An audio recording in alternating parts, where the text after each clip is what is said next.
नमस्कार। गुजरात चुनाव के लिए जो मंच सजा है डीडी कॉन्क्लेव का, वो टीम पहुंच गई है अब सूरत, और सूरत से हम आज जरा जानने की कोशिश करेंगे कि आखिर जो तमाम इरादे हैं, वादे हैं और जिस तरह की घोषणाएं हुई हैं यहां की जनता को लेकर, उनमें कितना दम है। हमारे साथ बेहद ही खास मेहमान मौजूद है, लेकिन सबसे पहले मैं आपको बता दूं जिस जगह पर हम इस खूबसूरत प्रांगण में हम मौजूद हैं वो वीर नर्मद यूनिवर्सिटी का प्रांगण है। बेहद ही ऐतिहासिक है और इसीलिए यहां से हम डीडी कॉन्क्लेव का अपना जो ये सेशन है उसकी शुरुआत करते हैं। बेहद ही खास मेहमान हमारे साथ इस वक्त जुड़ गए हैं। आपका बहुत बहुत स्वागत है। हमारे साथ गौरव पंड्या जी है जो कि उपाध्यक्ष है कांग्रेस पार्टी के, और इसलिए कांग्रेस पार्टी के इन दिग्गज नेता से बात करना बेहद ही अहम हो जाता है क्योंकि सबकी निगाहें इस बात पर लगी हैं कि राहुल गांधी जब इतने समय बाद जिनका इंतजार किया जा रहा था वो आते हैं अपने अभियान की शुरुआत करने चुनाव की गुजरात में, तो वो सूरत को ही चुनते हैं। सूरत से ही उन्होंने चुनावी बिगुल पार्टी का फूंका है। तो आखिर सूरत के पीछे जो रणनीति बनाई गई है वो हम जानने की कोशिश करते हैं। बहुत बहुत स्वागत है आपका। सबसे शुरुआत में मैं यही पूछूंगी आपसे, सूरत में जो पार्टी का इतिहास बता रहा है बहुत अच्छी तस्वीर दिखाई नहीं दे रही थी। चाहे आप लोकल बॉडीज में देखें, आम आदमी पार्टी जो कि पहली बार आई वो 27 सीटें लेकर चली गई और कांग्रेस पार्टी देखती रह गई। सूरत को राहुल गांधी ने चुना, बिगुल फूंका यहाँ से, तो सूरत को लेकर कुछ खास रणनीति? सूरत मैं कहूँगा कि सूरत को नहीं चुना, पूरे दक्षिण गुजरात को चुना है। और हमारा जो दक्षिण गुजरात का इलाका है वो ज़्यादा ट्राइबल एरिया है, आदिवासी लोग हैं, गरीब लोग हैं, समाज के पिछड़े वर्ग के लोग हैं। तो हम सामाजिक उत्थान की ओर हमेशा कांग्रेस इसका ध्यान रखती है कि सामाजिक उत्थान की ओर आगे बढ़े, और कांग्रेस की फिलॉसफी, कांग्रेस की पॉलिसी यही रही है कि समाज के उस वर्ग का पहले ध्यान दिया जाए जो कि अभी भी अपने आप को पिछड़ा हुआ महसूस कर रहा है। और इसलिए न सिर्फ इस चुनाव में, हर चुनाव में आप इतिहास देख लेंगे तो चुनावी शुरुआत कांग्रेस की ओर से हमेशा ही साउथ गुजरात में होती है और ट्राइबल इलाकों में से होती है। गौरव जी, सूरत के बारे में कहा जाता है यहाँ पर हर आदमी एक जौहरी की तरह है, वो पहचान जाते हैं कि आखिर हीरा कहाँ पर है। तो आप क्या पहचान पा रहे हैं, कांग्रेस के लिए हीरा कहाँ छुपा है इस चुनाव में? अब मैंने इनडायरेक्टली पहले ही बोल दिया, कांग्रेस के लिए दक्षिण गुजरात में, साउथ गुजरात में हीरा छुपा है, पूरे ट्राइबल प्रदेश में। और जिस तरह से जो माहौल बन रहा है उससे हम बिल्कुल हमें पूरा भरोसा बन गया है कि अब की बार जो जिस प्रकार के परिवर्तन की हम आशा रखते हैं उस परिवर्तन की शुरुआत इस क्षेत्र से ही होगी। लेकिन गौरव जी, ये जो आप इतना बड़ा जो आप कह रहे हैं कि यहीं से शुरुआत कांग्रेस की होगी, इस वक्त जिस स्थिति में कांग्रेस है, कांग्रेस पार्टी के जो तमाम आपके यहाँ के नेता हैं, कार्यकर्ता हैं, वो कह रहे हैं कि पार्टी पूरी लगन के साथ तो अभी तक खड़ी ही नहीं हुई। जब 10 दिन बचे हैं तब यहाँ राहुल गांधी आते हैं। जो जोश दिखना चाहिए, बाकी पार्टियां कितनी आगे निकल चुकी हैं, कहाँ पर हैं आप लोग? हमारा कैडर जो है, हमारे जो वर्कर्स हैं, हमारे जो शुभेच्छक हैं हमारे साथ हैं लगे हुए, वो अपने तरीके से ग्रास रूट पे काम कर रहे हैं। और शायद उसी ग्रास रूट काम की वजह है कि आज बीजेपी खुद प्रधानमंत्री के नेतृत्व में एक बौखलाई हुई पार्टी नजर आ रही है। एक गुजरात के इलेक्शन के लिए जहां आप इतने साल से पावर में है, कितना क्या क्या हो रहा है, क्या क्या कर रहे हैं, इसका दैट इटसेल्फ वो ये खुद बता रहा है कि कहीं ना कहीं कोई घबराहट है, कोई बौखलाहट है, कहीं उनके पास उनके जो आईबी है और उनका निजी जो कुछ भी तंत्र होगा उसमें से उनको जो फीडबैक मिला है यही मिला है जो मोदी जी ने अपने बयान में अपनी पार्टी के कार्यकर्ताओं को संबोधित करते हुए कहा था। शायद वो उनको अब पूरा महसूस हो रहा है और इसीलिए इतने बड़े पैमाने पर ये इनका कैंपेन चल रहा है। मैं समझता हूँ कि गुजरात की जनता अब समझ चुकी है, गुजरात की जनता अब ये पहचान चुकी है, ये जान चुकी है कि इन खोखले वादों में से कुछ होना नहीं है। गौरव जी, यहाँ पर मैं आपको रोकना चाहूंगी क्योंकि आपने जो ये बात कही, जब बीजेपी के नेताओं का हम इतिहास देखें, उनकी रैलियों का, उनके कैंपेन का, तो सिर्फ गुजरात नहीं बल्कि जब से पार्टी सत्ता में है, केंद्र में हो या तमाम जगहों पर, ये तो एक तरीके से उसकी पॉलिसी ही रही है। चाहे उत्तर प्रदेश का चुनाव हमने देखा, हिमाचल का तो अभी हुआ, गोवा, उससे पहले उत्तराखंड, प्रधानमंत्री लगातार कैंपेन करते हैं और तब भी आपकी पार्टी की तरफ से ये सवाल उठाते रहे हैं आप लोग कि इतना ज्यादा प्रचार क्यों। लेकिन सिर्फ गुजरात नहीं, ये चीज तो आपने मानी होगी कि बीजेपी हर वक्त चुनावी मोड में रहती है और ये बात खुद गृह मंत्री अमित शाह कई बार बोल चुके हैं कि हम तो 100 दिन लगे रहते हैं जनता के बीच में जाने में। तभी तो 10 दिन में 3 बार उनको दक्षिण गुजरात में आना पड़ा। लास्ट 10 दिन का इतिहास, 15 दिन का इतिहास आप देख लीजिए। 15 दिन में तीसरी बार अगर उनको आना पड़ा तो इसका मतलब यह है कि वो जो बात करते हैं कि हम 100 दिन इसी में लगे रहते, वो बात का कोई वजूद नहीं दिख रहा है। उस बात में ऐसा ही खोखलापन है जो और बातों में बीजेपी का होता है और सरकार का होता है। तो गौरव जी, आपने कहा कि हम तो मतलब दूसरे तरीके से इस बार प्रचार अभियान कांग्रेस का चल रहा है, जो जरूरी नहीं है नुमाइश की जाए। तो पिछले 5 सालों में ये स्ट्रेटेजी क्यों बदलना पड़ी कांग्रेस को? क्योंकि पिछली बार राहुल गांधी 42 रैलियां की उन्होंने 2017 में, यहां तक आकर के हर जगह पर राहुल गांधी दिखाई देते थे। इस बार कल एक की है, तो ये जो अलग बर्ताव है इस बार कांग्रेस के कैंपेन का, ये क्यों है? नहीं, चुनाव के दौरान राहुल जी की इतनी रैलियां नहीं हुई थी। 2017 की बात कर रहा हूं। 2016 से हमने हमारी तैयारियां शुरू की थी और इस बार भी ये राहुल जी की पहली चुनावी रैली है, लेकिन इसके पहले वो 3 दौरे कर चुके हैं और 3, एक दाहोद में हुआ, अहमदाबाद में हुआ, सौराष्ट्र में हुआ, नॉर्थ में भी हुआ। तो ऐसा नहीं है कि ये पहली बार कल वे आए थे। हाँ, बिल्कुल ये बात सही है कि कल चुनावी रैली पहली हुई जहाँ पे कैंडिडेट्स के साथ वे मंच पर लोगों के सामने आए। लेकिन तैयारियां तो हमारी क्रमशः 1 साल से चल रही है और ये राहुल जी का 5वां या 6ठा दौरा है।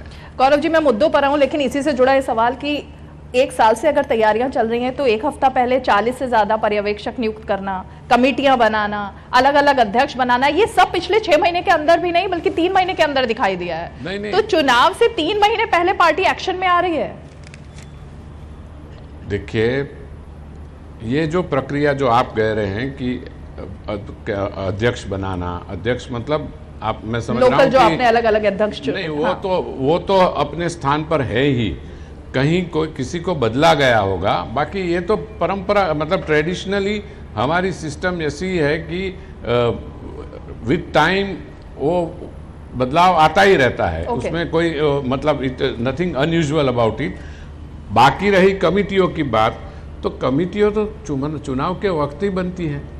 देखिए, सपोज हमारी मैनिफेस्टो कमेटी तो बन गई, ये हमारा मैनिफेस्टो आपके सामने है। उसके पहले हमने एक चार्जशीट फाइल किया, तो हमने बीजेपी सरकार की जो विफलताएं हैं, उनके जो फेल्यूर्स है, उसको पहले हमने उजागर किया। उसके बाद उन फेल्यूर्स को लेके हम क्या कर सकते हैं, वो बातें हमने करी और अब हम जनता के बीच हमारा मैनिफेस्टो भी लेके आए हैं। तो ये सब ऐसा है कि जैसे मैंने पहले कह दिया कि हम नुमाइश नहीं कर रहे हैं, लेकिन आप ये समझ सकते हैं कि ये कोई ओवरनाइट तो हो नहीं सकता। ये सब चीज़ें आप चार्जशीट फाइल करते हैं सरकार के खिलाफ, तो उसमें कितना रिसर्च जाता है। आप हमारा चार्जशीट देखिएगा तो उसमें हमने एक एक सोर्स का बयान किया हुआ है कि हम ये जो बता रहे हैं उसका सोर्स क्या है। ठीक है, ओके। तो नुमाइश नहीं करते हैं, या नुमाइश कुछ करने के लिए नहीं है कांग्रेस के पास और बीजेपी के पास नुमाइश करने के लिए है, इसलिए वो नुमाइश कर रहे हैं? नहीं, हम नुमाइश बीजेपी के फेल्यूर्स की कर रहे हैं, क्योंकि हमारा बेस तो वही है ना। विपक्ष का काम क्या होता है? विपक्ष का काम तो जो सत्ता में बैठे हुए उनकी जो निष्फलता है, जो उनकी फेल्यूर्स है, उसको उजागर करना है। ठीक है गौरव जी, मैं ये जानना चाह रही हूँ, अब मैं मुद्दों पर आती हूँ। अभी तक कांग्रेस अलग अलग इश्यूज उठा रही थी। आपने, राहुल गांधी ने कल बेरोजगारी का मुद्दा उठाया, अलग अलग तरीके के इश्यूज आप उठा रहे हैं। उस बीच में जब भी हम इतिहास की बात करते हैं, गुजरात के इतिहास की खास करके, जब नरेंद्र मोदी मुख्यमंत्री थे, उसके बाद से केंद्र में जब से वो गए हैं, आप लोग अपने बयानों से ही मात खा जाते हैं बहुत ज्यादा और पूरी तरह से बैकफायर होते हैं। ये बयान जो औकात पर आया है, प्रधानमंत्री को खुद बोलना पड़ा इस पर लेकर, ये क्यों औकात पर आ गया चुनाव? लेकिन हमारी ओर से किसी ने उनकी औकात की बात नहीं करी। मधुसूदन मिस्त्री का बयान जिसको लेकर के पूरा ये बवाल खड़ा हुआ, उन्होंने क्यों ये बात की, क्यों ये बयान देने की जरूरत आन पड़ी? नहीं, मधुसूदन भाई की जो बात है उसको ठीक ढंग से या तो समझा ही नहीं गया है, या तो जो मोदी जी की सबसे बेस्ट क्वालिटी है उनकी, जो मतलब जिसको हम गुजराती में आवड़त बोलते हैं, कि बात को ट्विस्ट कैसे करना, उसको आफत को अवसर में चेंज करने की जो उनकी एक एक्सपर्टाइज है, उसका उन्होंने फिर से उपयोग किया। मधुसूदन भाई ने व्यक्तिगत कोई बात नहीं करी है, उन्होंने कोई किसी व्यक्ति विशेष पे टिप्पणी नहीं की है। लेकिन अब कोई अगर अपने आप पे ओढ़ लेता है तो हम नहीं, तो उन्होंने ऐसा मतलब आपको लगता है उन्होंने प्रधानमंत्री को कुछ नहीं कहा? पार्टी इन पावर को कहा है, तो प्रधानमंत्री के लिए ही सवाल पूछा गया उनसे, जिस पे उन्होंने जवाब दिया। प्रधानमंत्री is an individual, party in power is an organisation. सत्ता पे बैठा हुआ एक नहीं है यहाँ, ये तो डेमोक्रेटिक है हमारा, तो ये पार्टी इन पावर के लिए कहा गया है। और पार्टी इन पावर ने जो गलतियाँ की है तो उसको कौन से अंदाज में बयां किया जाए, ये अपना अपना तरीका होता है। बट आई थिंक कि ये गुजरात की जनता अब समझ चुकी है कि हर चुनाव में जब उनके पास कोई मुद्दा नहीं रहता है, जब उनके पास अपने बचाव के लिए कोई हथियार नहीं रहता है, तो हम यहाँ से हमारा कोई हथियार उठा के खुद को मार लेते हैं और फिर बेचारे बन जाते हैं। तो लेकिन अब हथियार तो आप ही ने दिया, आपकी पार्टी क्यों देती है हथियार? मैं ये कह रहा हूं कि अब की बार ये नहीं होना है, क्योंकि गुजरात की जनता, गुजरात के मतदार ये समझ चुके हैं कि ये बेचारापन हमको ऑलरेडी कंगाल बना दिया है। तो इसलिए मुद्दे पे आइए, जैसे आप 2 बार बोल चुके, मुद्दे पे आते हैं। तो मुद्दा ये है कि गुजरात के लिए, गुजरात की जनता के लिए इस सरकार ने, मोदी जी ने क्या किया। मुद्दा ये है कि इनकी विफलताओं का इतना बड़ा हिस्टोरिक चार्जशीट हम बना के ब्लैक पेपर जिसको हमने कहा है, तो ये मुद्दे कहाँ से आए? ये मुद्दे तो वही है जो उन्होंने हमें दिए हैं। अब इनका जवाब दीजिए ना, इनका जवाब, इस बात का जवाब दीजिए कि मोरबी का ब्रिज क्यों गिर गया, क्यों 150 लोग, 141 लोगों की जान गई, क्यों कोरोना में हजारों लोग मारे गए, क्यों गुजरात में आपने साणंद में टाटा नैनो के लिए जगह दी, इतने 1000 करोड़ रुपए दिए, क्यों बंद हो गया, क्यों कालोल में फोर्ड की फैक्ट्री बंद हो गई, क्यों इंडस्ट्रीज वालों को आप 1 रुपये में, 2 रुपये में, 10 रुपये में जमीन दे रहे हैं और किसानों की जमीन ले रहे हैं? इन मुद्दों का जवाब दीजिए। क्यों बेरोजगारी है? आज 3.5 लाख नवयुवान, जिनमें से 90% पढ़े लिखे हैं, उन्होंने अपना अनएम्प्लॉयड यूथ का रजिस्ट्रेशन करवाया है। तो ये मुद्दे हैं, इनका जवाब दीजिए। कि किसानों की परेशानी का जवाब दीजिए, माताओं बहनों की परेशानी का जवाब दीजिए, contract workers, contract government workers, ये यहाँ पुलिस वाले और ये मैं देख रहा हूँ, ये सब कॉन्ट्रैक्ट पे हैं। ओके, तो क्योंकि गौरव जी आपने अभी बेरोजगारी का जिक्र किया, तो बेरोजगारी पर ही मैं सवाल पूछती हूँ। बेरोजगारी को लेकर के जो आंकड़े हैं, अगर हम आंकड़ों पे बात करें तो 31.4% बेरोजगारी दर जो है वो राजस्थान की है और गुजरात में 2.6% है बेरोजगारी दर। इतना बड़ा अंतर है। देखिए, तो यहां पर जो बेरोजगारी को इतना बड़ा मुद्दा बनाया जा रहा है, आपको लगता है कि गुजरात में, खासकर सूरत में जब हम जाकर सबसे बात करते हैं तो यहाँ कहते हैं यहाँ तो बच्चा बाहर से भी जो लोग आते हैं उनको फटाफट ट्रेनिंग देकर रोजगार दे दिया जाता है। तो यहाँ बैठकर आपको लगता है कि बेरोजगारी की बात करना या उन स्टेट्स के साथ कंपैरिजन थोड़ा सा? यही मुद्दा है।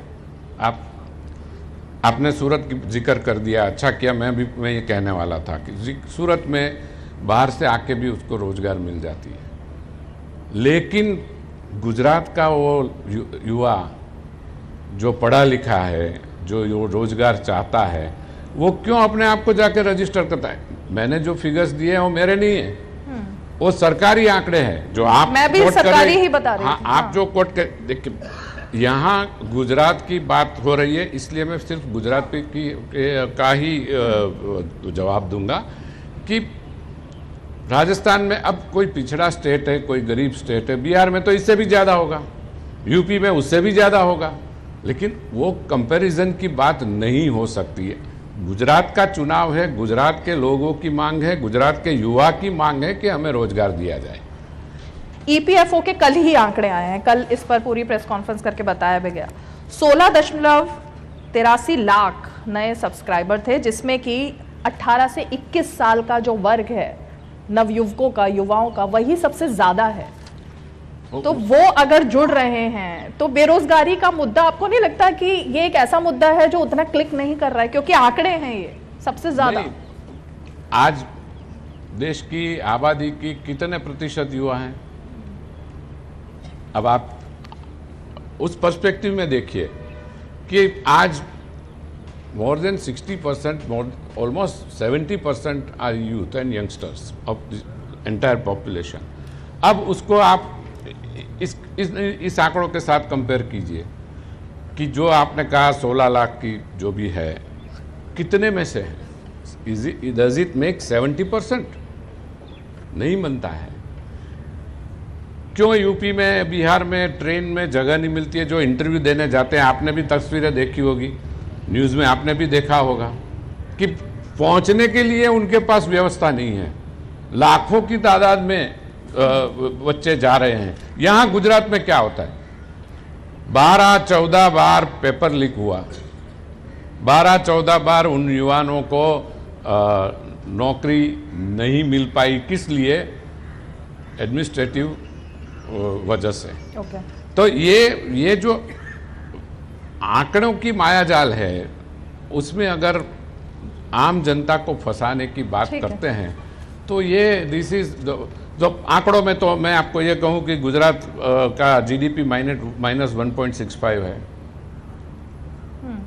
आप क्या कहेंगे? ऑफिशियल आंकड़ों में ये कहा गया है कि गुजरात का ये 2021 दिसंबर एंड में गुजरात का जीडीपी -1.65 है, और गुजरात का हर आदमी, हर इंसान 64,000 रुपये के डेप्ट में है। गुजरात का total outstanding date 4 lakh crore तक पहुंच गया है। ये सब आंकड़े हैं। ठीक है, चलते चलते बस एक अंत में सवाल, आम आदमी पार्टी आपके लिए कुछ है यहाँ पर? क्योंकि आम आदमी पार्टी के जो नेता हैं उन्होंने 5 सीटें कांग्रेस को, और दूसरी तरफ वो कह रहे हैं कांग्रेस को वोट देना मतलब वोट वेस्ट करना। तो कांग्रेस को तो वोट ही नहीं देना है क्योंकि वोट खराब हो जाएगा अगर कांग्रेस को देंगे, ऐसा अरविंद केजरीवाल कह रहे हैं। गुजरात के आम आदमी पार्टी के जो इंचार्ज है, उनको कल पीटते हुए मैंने देखा है। आपने देखा हो ना देखा हो मुझे मालूम नहीं है, लेकिन कल उनकी पिटाई के वीडियो पूरी दुनिया में घूम रहे हैं सोशल मीडिया। क्या है आम आदमी पार्टी? ये तो बी टीम है उनकी बनाई हुई। बनाने गए थे कुछ और हो गया कुछ और। आपके माध्यम से मैं ऑन रिकॉर्ड कहना चाहता हूँ, आम आदमी पार्टी का गुजरात में कोई वजूद है नहीं और कभी होगा भी नहीं। लेकिन 27 नगर पालिका में अगर आ जाते हैं और कांग्रेस नहीं आ पाती तो वो मैं मानता हूं कि वो हुआ, but it was an accident. मैं ये नहीं अपने आप को बचाऊंगा नहीं, हमारी भी कहीं कुछ गलती हुई, और उस गलती की वजह से हमको जिस तरह से मैनूवर करना चाहिए था वो कहीं ना कहीं हमारी गलती हो गई, but it is merely an accident. अगर बहुत उनकी पॉपुलैरिटी रहती तो सूरत में 27 सीट आई, बाकी के कॉरपोरेशन में क्या हुआ, क्यों नहीं हुआ? So this was an accident, and accident do not happen every day. हर रोज ऐसे अकस्मात ऐसे एक्सीडेंट्स नहीं होते, हादसे नहीं होते हैं, इनका कोई वजूद नहीं है। खोखले वादे करना और झूठी बातें करना, बड़ी बड़ी बातें करने से गुजरात की जनता, गुजराती में हम कहते हैं गुजरातनी शाणी जनता आमनी बात में आववानी नहीं, क्योंकि ये जो वादे हैं, अब उन्हीं वादों पे वो कितने केसेस का सामना कर रहे हैं, उनके कितने मिनिस्टर जेल में गए। क्यों? पंजाब में सरकार बनते ही पहले 10 दिन में एक मिनिस्टर को करप्शन के चार्ज में भगा देना पड़ा, रिजाइन करवाना पड़ा।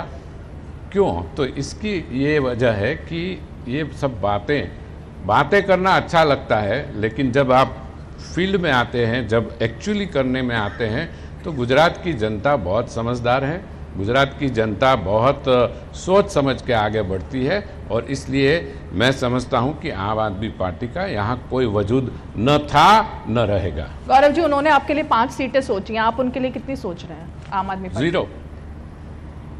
Zero. And you take it from me, I am putting this on record कि एक्सीडेंट हो गया और कहीं कोई एक्सीडेंटली निकल आया तो ठीक है, बाकी एक भी सीट उनको मिलना मुझे मुमकिन नहीं लग रहा है। और आप लोगों को कितने मिलेंगे? हम सरकार बनाएंगे। लास्ट टाइम हम थोड़े में रह गए थे, 77 तो हमारी खुद की आई थी, 3 हमारे साथियों की आई थी, तो 12 सीटें कम थी। हमें पूरा भरोसा है कि गुजरात के मतदाता वो जो कमी उस दिन रह गई थी, उस कमी को ये 5 साल के बाद भर देंगे और हम सरकार जरूर बनाएंगे। गुजरात में आपका चेहरा है कौन आखिर? हम गुजरात में कभी हमने किसी को प्रोजेक्ट नहीं किया है। हमारे चुने हुए जो विधान सभ्य है और जो लीडरशिप है, वो साथ में बैठ के तय करती है कि हम किसको आगे करें और या किसको दूरा संभालने की बात करें। तो collective leadership has always been the hallmark of Gujarat Congress, and we continue with that. तो आपके पास काफी लीडर्स हैं मतलब गुजरात? बिल्कुल है, कोई सवाल ही नहीं। चलिए, बहुत बहुत शुक्रिया गौरव जी इतनी बेबाक बातचीत के लिए, और तमाम सवाल, क्योंकि कांग्रेस से तमाम सवाल ऐसे हैं जो कि लगातार खड़े भी हो रहे हैं और पूछने की कोशिश भी हमने की। बहुत बहुत शुक्रिया डीडी न्यूज के इस खास कॉन्क्लेव। Thank you.